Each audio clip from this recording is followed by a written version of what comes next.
Hello and welcome to a brand new episode of Lowdown. Today, I'm absolutely delighted to be joined by Gustav Salvestrini, Boca Socio and member of Andres Ibarra's party, running in the Boca Juniors presidential elections this December 2nd. Gustav, Exactly. big warm How welcome are to you, the show. Connor? Good to see you. Thank you very much. Long, Nice to see you. Nice to be here, man. long time no see. I believe the last time we were acquainted was we were in a pub in London, middle of Yeah, winter 2018, watching 2019, watching Boca before River. the world Yeah, pandemic. before the pandemic, watching Boca River play it, of all games. What was the result that day? I think we lost. Wasn't lucky, man. I actually thought it was 0-0. We tied. Very poor We tied game. zero Yes, yeah, zero. yeah. The same as losing for us. We had to win always. Uh, Gustav, with that being said, as you know, what is opening tradition in every show now of the Lowdown, I begin by asking, what is your earliest football memory? Earliest football memory, I've been just 2 weeks ago in Rio de Janeiro watching Boca Fluminense. Wasn't a good final for us. We were unlucky. Also, Frank Fabra got expelled like at the minute 98 overtime. So it wasn't a very good football memory, but it was a very nice time because I was there with my father. He's 75 years old. So we were able to do some family bonding, father and son sharing together. There was a banderazo where all the fans met together in the beach. So it was amazing, man. Really, we really had a very nice time. Even though the result, football is not about results anymore. Football is about sharing with family and friends, and we had a fabulous time. So it will be in my memories forever. Very nice. Fantastic. And if that was your last football memory, what was your very first growing up? Oof, my very first football memory was I remember when I was 7 years old, the World Cup of 1998, when we lost against the Netherlands, when Burrito Ortega did the header to Van der Sar. That was my first football memory, that World Cup. I remember that France won it. It was amazing. 7 years old, I remember. So that's my first football memory. And I mean, you just briefly touched upon it there. Obviously, all you guys partying on the beach of Copacabana a few weeks ago prior to the Libertadores final, of course. So, evidently Boca Juniors plays a huge role in your life. But how important a role do Boca Juniors play? And I mean, your own family and your own upbringing growing up in Buenos Aires. I'm a Boca fan since I remember, my first football memory is in 98 because I was grown up to analyze and to understand football. But since I was a baby, I was taken to the La Bombonera Stadium. I don't have clear memories about it. But I grew up also with my father being club committee in Boca Juniors since 1995 till 2007. I was born in 1991. So I was able to grow up watching everything about Boca Juniors. I went into the dressing room, watching the players. I saw my father having a lot of meetings. I grew up with the industry of football, not just football. I grew up watching how Boca Juniors commercialized itself throughout the whole world. So for me, Boca Juniors, more than my passion and my football club every Sunday, is something that I live day by day. As we say here in Argentina, football is not just about being fans, it's about more or less like religion. We really feel the passion here in the streets of Buenos Aires between Boca Juniors, River Plate, the rest of the teams, Racing, Independiente, San Lorenzo, Huracán. So there's a big competition, and here in Argentina, football is not just about, as I went to, repetitive. It's not about result. It's like a way of living. When your football club defines your culture, your football club defines the way you live. Your football club defines your philosophy. So Boca Juniors is like more around. It's like being like a strong way of living. You will never surrender. You never give up. You go and you keep on going. So for me, Boca Juniors is a way of life. As Messi the other says, I'm gonna raise my sons the Barcelona way and the La Masia way. Well, I think Boca Juniors has that. There's a big philosophy surrounding Boca Juniors. So Fantastic. yeah. And I mean, like, obviously, Buenos Aires is well regarded as one of the finest football cities, if not the finest worldwide. And, the scenes of a match day, La Bombonera, they're broadcast to masses all over the world, Gustav. I mean, to those listening, could you begin to even articulate or explain the significance of the club to everybody in the local barrios and the local community in Boca? In Argentina, what I always talk with my friends and also with my family is that I was able to travel. I was lucky enough to travel and see a lot of football worldwide. I saw Napoli, Juventus, many important football matches. Also Inter, Milano, Juventus, I saw in England, Liverpool, Manchester United. I was able to travel and see Uruguay in Peñarol, Nacional, Fluminense in Brazil, Corinthians, football in America. I was able to watch football all around the world. And I think that the difference between all around the world and in Argentina, not because I live in Argentina, I say this, but because I think that in Argentina, football is the only thing that a lot of people only have. I think that imagine in Italy, football fans have other things in their lives, very important, more than family. I'm talking about like things that they do day by day. Here in Argentina, as we have 40% of poverty, the only thing that a lot of people have is only football. It's their only joy day by day. It's the only thing that they can do. It's the only thing that they support. And it's sad to say this because it's the reality of our country, it's the reality of South America. But it's different between Chile and Argentina and Brazil and Uruguay because the other cultures here in South America are not the same as in Argentina. In Argentina, football clubs are really fond and really into the families. So when you touch that thing to the fan, they become crazy because it's the only thing they have. So I think the passion of football itself is about the philosophy that every person has about their football club. It's like their love of the life. As we say here in Argentina and in the rest of the world also, it's like you can change your wife, you can change your car, you can change your house, but you can never change your football club. And in Argentina, I think that the people are really fond about their feeling towards the club. It's not just about results. As I say, results are secondary. Your team can lose every Sunday and you will still be the first fan to get into the stadium. So I think football clubs play an essence role in the day by day of the society here in Argentina. And I think that it's growing day by day. More fans are like being really fond about their clubs and they will never abandon them. So it's like how they get involved in the clubs every day. It's like it's something unique in the whole world. You have to come here to Argentina to see it because you will be able to recognize it.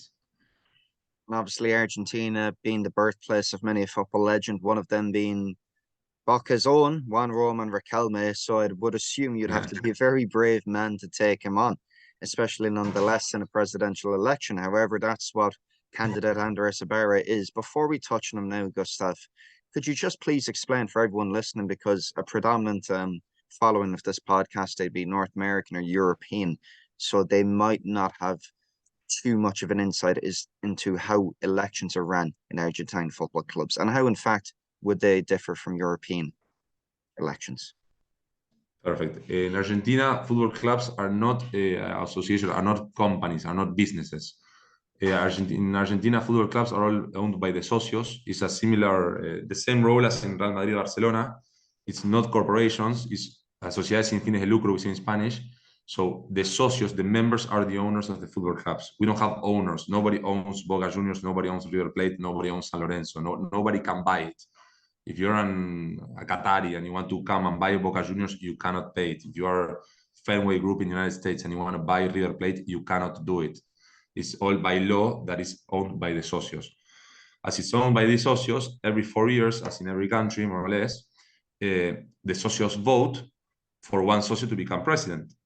To be a president of a football club in Argentina, you have to be at least a 2-year socio, you have to be older than 18 years old, and you have to be part of an organization within the club. With those 3 roles, any socio can become president of the club itself. In Boca Juniors, in the last 4 years, a president called Jorge Moramial is the president of Boca Juniors, and his vice president is Juan Roman Riquelme. This year, now in 2 weeks' time, in the 2nd of December, Juan Roman Riquelme will be the main candidate. He will go for president. And with Andres Ibarra and Mauricio Macri, we're as the opposition going together. I'm playing a part role in the workforce of Andres Ibarra's team. I'm not in the political list. I'm a socio of Boca Juniors, but I don't have a role in the political list. If we end up winning against Riquelme, I will enter in the marketing department. So that's the role. So every 4 years we vote, and now there are upcoming elections very soon. Fantastic. And to speak more as to who Andres Ibarra is, could you elaborate? Andres Ibarra, how can I say? He used to work in Boca Juniors. He used to work because when you're club committee, when you go for president, it's all ad honorem. You don't earn money about this. It's all like, if Andres Ibarra wants to be president, he won't be gaining money about this. This is like a hobby to say for itself. You earn money being an employee, but you cannot be both. You have to be an employee or a club committee. You cannot be both. Andres Ibarra used to be an employee since 1995 until 2007. He was the general manager of Boca Juniors when Mauricio Macri was president. Andres Ibarra was the general manager of Boca Juniors as an employee. He wasn't a club committee. Many years passed by. Andres Ibarra worked in the city government for Mauricio Macri, and then he worked when Mauricio Macri was president of Argentina. He worked as the Minister of Modernization to modernize things in Argentine government. Mauricio Macri didn't end up being president of Argentina anymore. Andres Ibarra left. He isn't a minister anymore. Now he has a consultancy agency. And now he decided to run as a president of Boca Juniors this year for the first time with Mauricio Macri as vice president. So Andres Ibarra's background is a lot within modernization, innovation, transparency, open government, and all those ideas he implemented in the city government and in Boca Juniors many years ago. He wants to do those themselves now as a president of Boca Juniors with Mauricio Macri as vice president supporting him. So let's hope it happens. It's 2 weeks to go, but everything's possible. It's not going to be an easy rivalry against Riquelme, but it's possible. And of course, a huge mantra of Ibarra's campaign, Gustav, has been Pasión y Gestion, passion and performance. And it speaks of the importance of, in fact, Boca Juniors human capital. An awful lot it touches upon an awful lot of the culture that you'd speak of in Argentine football. I mean, some of the projects to modernize Boca's offering has been quite sensational. New renderings of the new stadium holding 105,000 people. Also, furthermore, the internationalization even of Boca Juniors. Exactly. O sea, we say passion and gestion, like organizing everything, because nowadays we see that Riquelme's Riquelme's like main campaign is about football. He only talks about football. He only says like, I want to promote kids from the academy to become in the first team, football. And we say, yeah, and we know Boca Juniors is a football club. We already know that. But also Boca Juniors has a very big important role in society, because it's not just football. We have basketball, we have taekwondo, we have judo, we have hockey, we have futsal, we have weightlifting, we have bowling, we have everything. It's like Boca Juniors covers everything. It's not just, we have swimming. So it's not just about football. And we also say it's like Boca Juniors brand nowadays has lost a lot of power worldwide, because Boca Juniors used to compete international competitions. You went to Europe or you went to Africa or you went to Asia and you talked about Boca Juniors brand and everybody knows it. And now every day, of course, we have now more social media that people are able to see Boca Juniors. But the brand itself, the world brand of Boca Juniors, has lost a lot of power that we want to recover. We want to sell the brand abroad again. We want to make Boca Juniors like one first team, top 5 in the world again. So it's not just about what happens on Sundays. As we say, Boca Juniors plays every Sunday football or Saturday, but most important thing is what you do from Monday to Saturday. It's like once a week we play football in La Bombonera, yes, but what do we do the rest of the week? We have to manage the club, we have to have it ordered, we have to sell the TV rights all abroad, we have to sell the brand abroad, we have to sell more players. O sea, it's not just about winning 1-0, 2-0 against River Plate. It's more than the business itself, everything that goes around. And by having a strong business, you have a stronger team, you can bring better players, and you will be able to win against River many more times than it's happening now. So I think it's not just about football. We aim to have Boca Juniors as the best football club in the world, with a bad currency in Argentina. We have inflation. We have a lot of things going around the football club that aren't good for us. But even though that happens, we want to make Boca Juniors compete against Real Madrid, Bayern Munich, Juventus, all the best teams in the world again. So Manchester United, Manchester City. So we want to put Boca in the map again. And in fact, that has been a key facet of his campaign also. He's been speaking of Andres Ibarra now. He's been speaking of returning Boca to being one of the top 5 teams in the world. And evidently you need a huge amount of weight before that. But it's been interesting from afar, because all doesn't seem to be right upon the surface. I mean, getting to a Copa Libertadores final, you'd imagine everything is okay, Gustav, but behind the scenes there seems to be an awful lot of churn and turmoil at the moment. Sí. The last time Boca Juniors won the Copa Libertadores was in the year 2007. It's been almost, I don't know, 16, 17 years we haven't won it. One of the best proposals, as Riquelme being vice president now in these last 4 years, was he promised all the Boca Juniors fans we would win the Copa Libertadores, and we didn't win it. Boca Juniors has a philosophy of Bilardo that says that being second, when you are second in a competition, when you lose the final, you're the first loser. So the fans in Argentina don't see the effort of arriving to a final. So of course we give merit and everything to the players. We say like it's not easy to get to a final, but if you arrive to a final, you have to win it. Losing is not an option. So all Boca Juniors fans are not happy about losing a final against Fluminense in Maracana Stadium. So our main objective is to make Boca great again, as Donald Trump says with the United States, like on a parallelism, of course, a funny parallelism, but it's to make Boca like great again with better players, with a better economy, with a better stadium, with better everything. And in that way, we'll be able to be more closer to winning the final the next time. Of course, we don't play football. So I don't play in the first team. Andres Ibarra doesn't play in the first team, and Mauricio Macri doesn't play in the first team. Professional football players play in the first team. But having a stronger base, a stronger economy, we will be able to bring better players. We'll be able to give opportunity to players to train better, a better stadium. So I think that if we make Boca Juniors grow from the above, the results will start coming. As we say, if you play in Boca Juniors, this Juan Roman Riquelme, he said it many years ago. He said, when you play for Boca Juniors as a player, every 3 or 4 years, you will win a title for sure, because it's like Manchester City nowadays. You will win an FA Cup, you will win a Carabao Cup, or you will even win the Premier League. The best players and the reality is win the Copa Libertadores. If you want to show the world that you're a good player or that you're a good team, you have to win the Copa Libertadores. And Boca Juniors hasn't won the Copa Libertadores for 16, 17 years now. So we want to put Boca Juniors in the map again by winning the Copa Libertadores again and giving all the fans that joy. Absolutely fantastic. And I mean, it'd be remiss of me not to bring it up, but obviously there's been a key development since we last spoke, also in the Argentine government with the presidential election of Javier Milei. Now, Milei has stated on the record as stating he stopped being a Boca fan when Riquelme was brought into power. Now, obviously, in light of recent events in Milei's election, do you envisage that appointment having any weight or any bearing on the outcome of Ibarra's? Nobody knows what will happen. But to say the truth, I don't want to say anything silly, because the candidate that lost against Javier Milei, Sergio Massa, is a very big friend of Roman Riquelme, and many people say, I don't have the certainty, that Sergio Massa supports the campaign of Juan Roman Riquelme. We don't have official information about this, but it's rumored that it happens this way.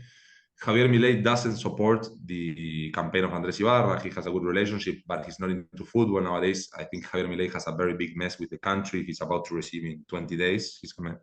His first day as president is on the 11th of December. Nobody knows what's going to happen with Javier Milei, because he comes with a big change in his hand. He says he wants to change the country. He wants to dollarize. I think that if he dollarizes, it's going to be good for football clubs, because we're going to have the same currency as in the world. So it's going to be easier for us to buy football players, to sell football players and everything. Javier Milei also said something really strong. He said that he wanted to, as the Bolsonaro did in Brazil in some way, he wants to transform football clubs, the associations here of football, into corporations. So he had a big mess, because the socios are saying like, no, like, get out. You're not going to transform our clubs into corporations. For that to happen, even though Milei says it, the football clubs have to change their statutes and like los estatutos, and they have to change the laws within the club. So if Boca Juniors says we're not going to change as a corporation, it will never happen. But if Javier Milei puts out a law, it is nowadays is prohibited by law for a football club to become a corporation. Football clubs are football clubs. If I want to become in a corporation, I can't, because there's a law that says that you cannot do it. But if Javier Milei changes that law, maybe some football clubs that are not doing really good economically says, okay, let's go as a corporation. They vote between the members of the club community and they transform into a corporation. That is possible. Boca Juniors and River Plate, I think they will, as Real Madrid and Barcelona, they will never change. They will always be clubs. But I think that Javier Milei is an interesting fellow, is an interesting character. I think we have to give him an opportunity. If the Argentinian economy dollarizes, it's going to be better for football clubs and for everyone. I think that maybe Boca Juniors and the big clubs, River, Vélez, San Lorenzo, Racing Independiente, will get stronger, but the smaller clubs will lose a lot of money and lose a lot of weight. They will become poorer. So we have to get like a balance in the middle, like, okay, we're going to do good for the big clubs, but what do we do with the smaller clubs? But no, yeah, in the political campaign in 2 weeks' time for the elections of Boca Juniors, I think that there isn't a big weight for Javier Milei. And he still is the president, because he will be, the elections of Boca Juniors on the 2nd of December, and he becomes president on the 11th. So it's 10-day difference that now I don't think it will have a lot of involvement. And finally, before we close, Gustav, I suppose a closing message from yourself. I mean, why should everyone listening care about this election and indeed the result of it?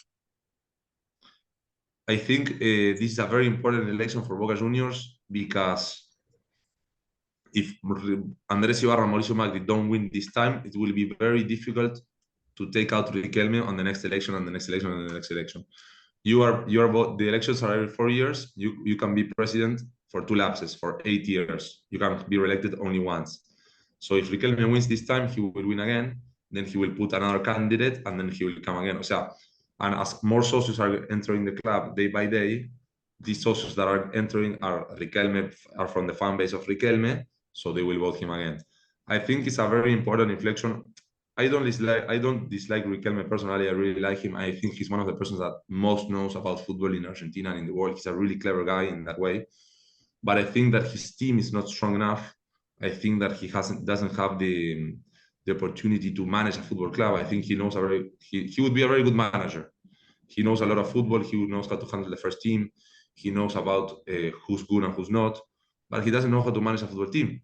So if I say Riquelme to be president or manage Manchester United, he will crush it.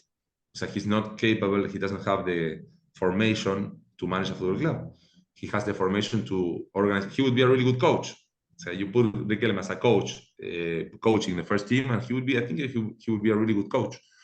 But he doesn't have the formation and the capacity to manage and handle a football club.